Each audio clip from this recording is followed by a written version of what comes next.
middle ক্লাছত জন্ম হোৱা স্বত্তেও মোৰ ফেমিলি কেতিয়াও কোনো বস্তুৰে অভাৱৰ অনুভৱ হ'ব দিয়া নাছিল অভাৱৰ সংখ্যা বুজি বুজি এতিয়া কলেজ পালোহি প্ৰত্যেক দেওবাৰৰ গোটেই এই দেওবাৰো মই মোৰ দিনটো মোৰ NGO ল'ৰা ছোৱালীখিনিৰ লগত কটাইছিলোঁ নমস্কাৰ সকলোকে মোৰ ডেড ইউনিভাৰ্চিটি ছিৰিজৰ প্ৰথমটি ভিডিঅ'লৈ স্বাগতম মই ডেড ইউনিভাৰ্চিটি দ্বিতীয় বৰ্ষৰ এগৰাকী ছাত্ৰ হোৱাৰ লগতে এটা NGOত সমান্তৰালভাৱে ভলণ্টিয়াৰ কৰি আছোঁ ছ'চিয়েল ছাৰ্ভেণ্ট হোৱাৰ আশাটো বহুত আছে কিন্তু তাৰ কাৰণে অলপ প্ৰস্তুতি লাগিব নহয় জানো গতিকে প্ৰত্যেক দেওবাৰে দিল্লীৰ এখন সৰু স্লাম এৰিয়াত থকা আণ্ডাৰপ্ৰিভিলেজ ল'ৰা ছোৱালীখিনি পঢ়াবলৈ চেষ্টা কৰোঁ অৱশ্যে মই ইমান ভালো নপঢ়াওঁ কিন্তু যিমান পাৰোঁ চেষ্টা কৰোঁ কাৰণ মোৰ দ্বাৰা যদি এই ল'ৰা ছোৱালীখিনি এটা কথা শিকিব পাৰে তেতিয়া মোৰ প্ৰায় ছমাহ হৈ গ'ল এই NGOটোত কাম কৰা আৰু সঁচাকৈ প্ৰত্যেক দেওবাৰে যদি যাবলৈ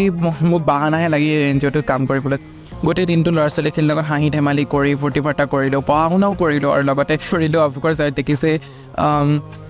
তেওঁলোকক লাষ্টত বিস্কুট দিয়া হ'ল আৰু এনেদৰে সকলোকে বিদায় দি এতিয়া ঘৰা ঘৰি গোৱা হ'ল যদি ভিডিঅ'টো চাই ভাল পালে তেনে লাইক শ্বেয়াৰ আৰু ছাবস্ক্ৰাইব কৰিব নাপাহৰিব